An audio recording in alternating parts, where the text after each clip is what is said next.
1. Kisah inspiratif mahasiswi Kristen di UMSU. Toleransi dan keteladanan dalam pendidikan. 2. Momen haru wisuda UMSU 2025. Profesor Dr. Abdullah Jamil MA meneteskan air mata. 3. Pantun kocak Laura Amanda dapatkan beasiswa S2 di UMSU. Cerita inspiratif tanpa diskriminasi. 4. Mahasiswa Kristen di kampus Muhammadiyah. Cerita Laura Amandasari yang menyuarakan toleransi. 5. Sarjana era AI. Tantangan dan peluang di dunia pendidikan. 1. Kisah inspiratif mahasiswi Kristen di UMSU. Toleransi dan keteladanan dalam pendidikan. Kisah mahasiswi Kristen di UMSU. Sebuah pesan toleransi dan keteladanan dalam pendidikan. Medan, waspada.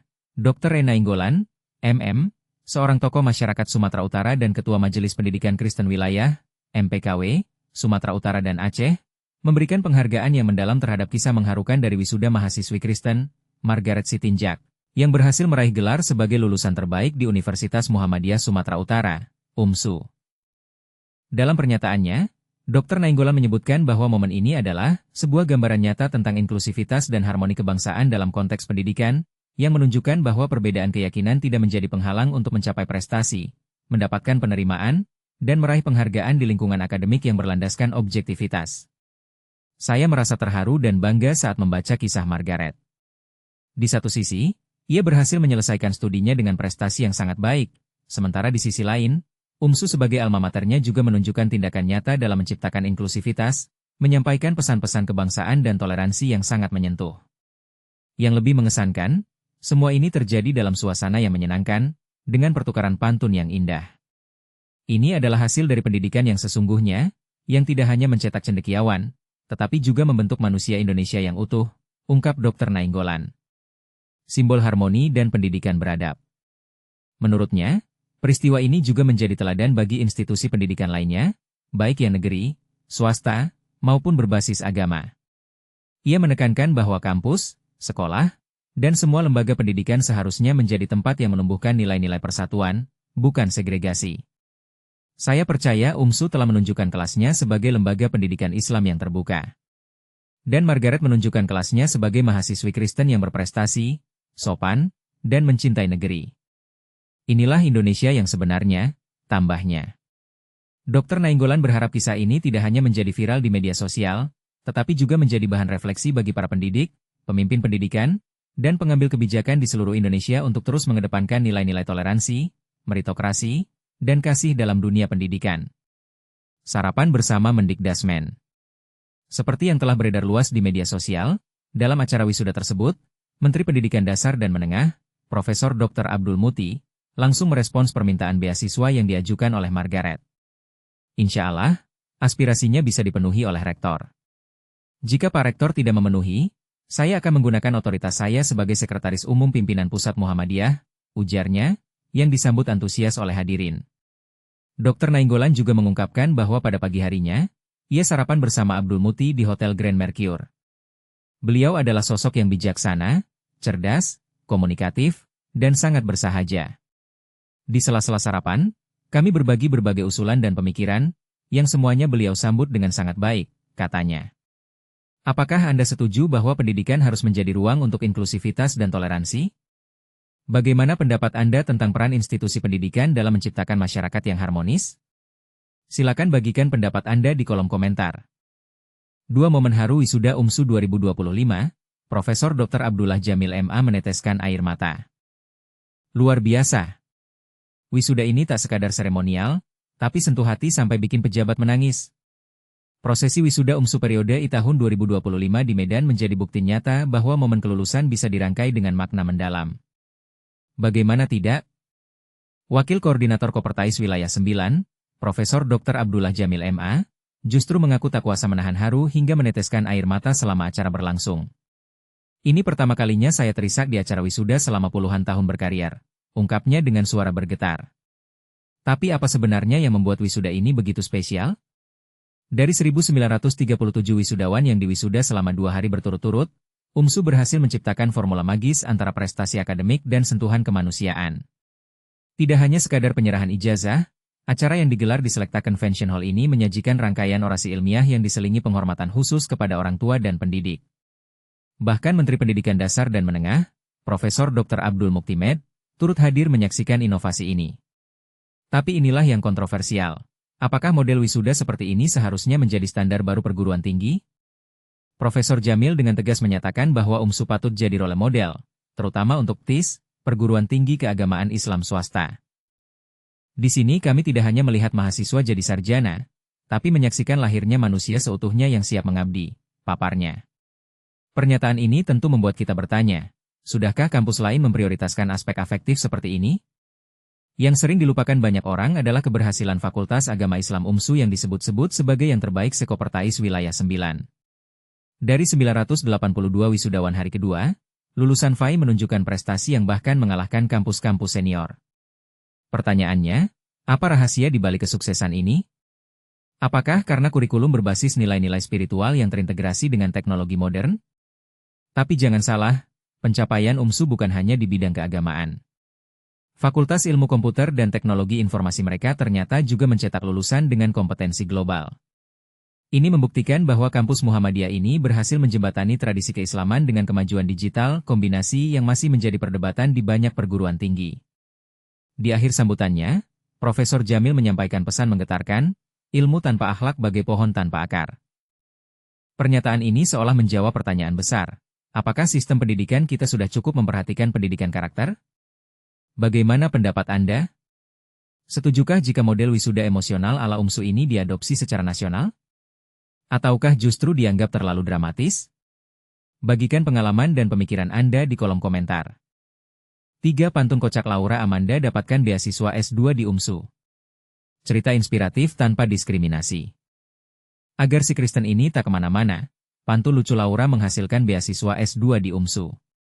Medan, Kompas.com, Laura Amanda Sari Sitindaon, seorang wisudawati dari Universitas Muhammadiyah Sumatera Utara, UMSU, di Medan, Sumatera Utara, menjadi sorotan publik setelah ia mengajukan permohonan beasiswa S2 dengan cara yang unik, yaitu melalui pantun, saat prosesi wisuda yang berlangsung di Selekta Convention Hall, Kota Medan, pada hari Selasa, 8 Juli 2025.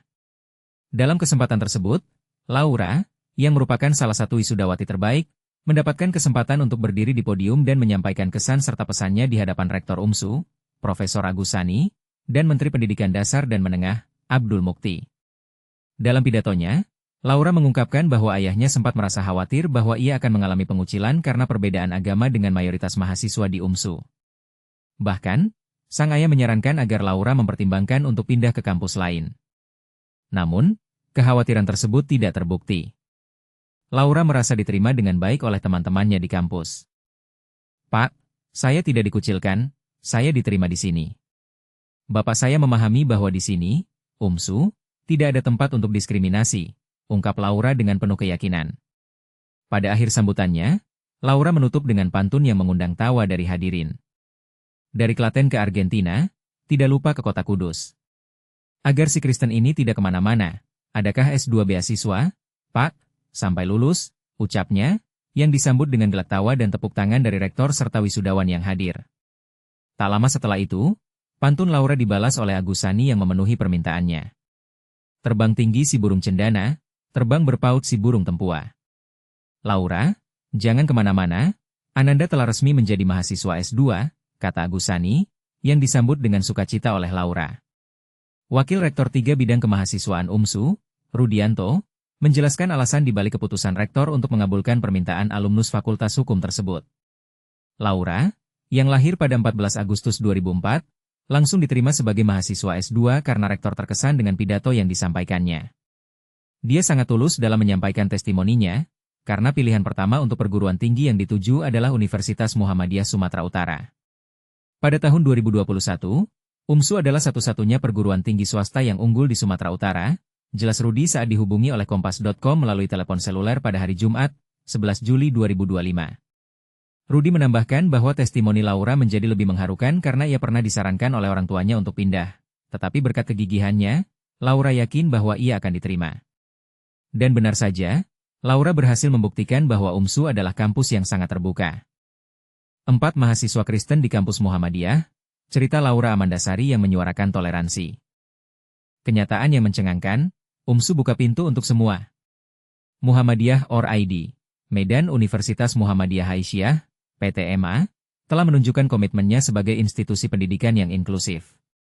Bukan hanya untuk para penganut Muhammadiyah atau umat Islam, tetapi siapapun diberikan kesempatan untuk belajar dan merasakan cinta terhadap kampus ini. Laura Amandasari, seorang mahasiswa Universitas Muhammadiyah Sumatera Utara, UMSU, dan berasal dari keluarga Kristen Protestan, merasakan sendiri pengalaman luar biasa ini. Dia baru saja diwisuda pada Selasa 8 Juli dari Fakultas Hukum UMSU. Pada awalnya saya merasa ragu karena adanya perbedaan, tetapi disinilah saya menemukan suatu tempat yang dapat saya sebut sebagai rumah kedua. Kampus ini tidak hanya menjadikan toleransi sekadar slogan, tetapi mengamalkannya dalam kehidupan nyata, ungkap Laura dengan penuh semangat. Di UMSU, Laura tidak hanya belajar di kelas, tetapi juga aktif berpartisipasi dalam organisasi kemahasiswaan. Ia menjabat sebagai Sekretaris Komunitas Peradilan Semu, KPS, Fakultas Hukum UMSU untuk periode 2023 hingga 2024. Lebih dari itu, banyak mahasiswa non-muslim lainnya juga yang berkuliah di UMSU. Mereka merasakan perlakuan yang adil tanpa adanya diskriminasi. Keadilan dan toleransi diterapkan secara nyata di kampus ini, jauh dari gambaran hanya sebagai slogan promosi.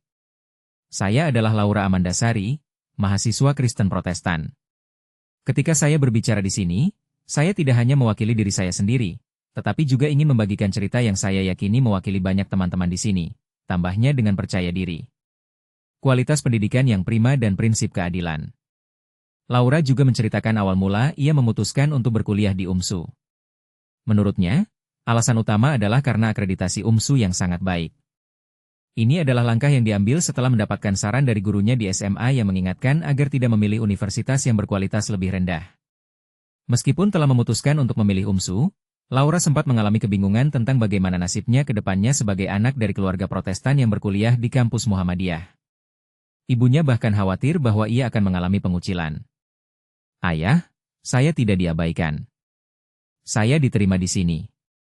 Kekhawatiran orang tua saya ternyata lama-kelamaan terbukti tidak beralasan. Kenapa? Karena saya diterima dan ayah mulai mengerti bahwa di sini tidak ada tempat untuk diskriminasi, jelasnya. Pengalaman tak terlupakan lainnya bagi Laura adalah saat mengikuti program wakaf Al-Quran di bulan Ramadan tahun 2024. Bagi saya, teman-teman, ini bukan hanya sekedar pengalaman lintas iman, tetapi juga bagaimana kita belajar tentang kebersamaan, toleransi, serta kemanusiaan. Yang paling diingat adalah bukan hanya pencapaian atau kebaikan, melainkan kebaikan yang kita tinggalkan saat pergi, imbuh Laura. Jadi, jika ada yang mengatakan bahwa toleransi di kampus kita hanyalah sebuah slogan, ingatlah bahwa itu adalah nilai indah yang diimplementasikan oleh Universitas Muhammadiyah Sumatera Utara, lanjutnya dengan tegas. Di UMSU, Laura mendapatkan lebih dari sekadar ilmu. Dia memperoleh nilai-nilai dan perspektif hidup seperti rasa hormat, cinta kasih, dan toleransi. Menurutnya, semua itu adalah pondasi penting untuk membangun peradaban yang damai di masa depan. Hingga detik ini saya wisuda. Saya tetap seorang Kristen Protestan di tengah keramaian wisudawan Muslim di Universitas Muhammadiyah Sumatera Utara. Tutupnya dengan bangga. 5 Sarjana Era AI, Tantangan dan Peluang di Dunia Pendidikan. Pada suatu momen yang penuh emosi, Menteri Pendidikan Dasar dan Menengah, Mendikdasmen, Abdul Mukti membangkitkan semangat para lulusan dengan mengatakan bahwa gelar sarjana tidak hanya merupakan simbol prestasi akademik, melainkan awal dari kontribusi nyata bagi masyarakat. Dalam pidato wisuda 1950 lulusan Universitas Muhammadiyah Sumatera Utara, UMSU, di Medan, Abdul Mukti menekankan bahwa era kecerdasan buatan, AI, memang menghadirkan tantangan baru, tetapi juga kesempatan besar bagi para sarjana untuk berkembang dan berkarya lebih dalam lagi. Anda mungkin bertanya, bagaimana mengatasi tantangan AI ini? Abdul Mukti menjawab dengan memberikan contoh tentang fixed mindset yang dikembangkan oleh Carol S. Dweck, psikolog dari Stanford University. Ia mengajak para lulusan untuk berpikir growth mindset, yaitu keyakinan bahwa kemampuan dan kecerdasan dapat dikembangkan melalui usaha dan pembelajaran yang berkelanjutan. Namun, di sini terdapat poin yang kontroversial. Bagaimana jika para sarjana hanya fokus pada teori tanpa menerapkan pengetahuan mereka dalam kehidupan nyata? Abdul Mukti menyinggung fenomena sosial seperti kabur aja dulu, yang menunjukkan bahwa beberapa orang cenderung menghindar dari tanggung jawab. Mendikdasmen melanjutkan dengan mengatakan bahwa seorang sarjana sejati adalah yang mampu menjadi pemecah masalah, bukan hanya penghafal teori atau pemburu gelar.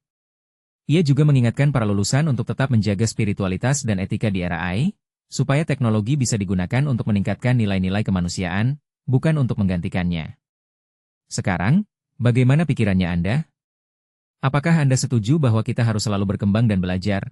Atau Anda lebih fokus pada pengembangan pengetahuan teoritis? Mari kita bahas di komentar.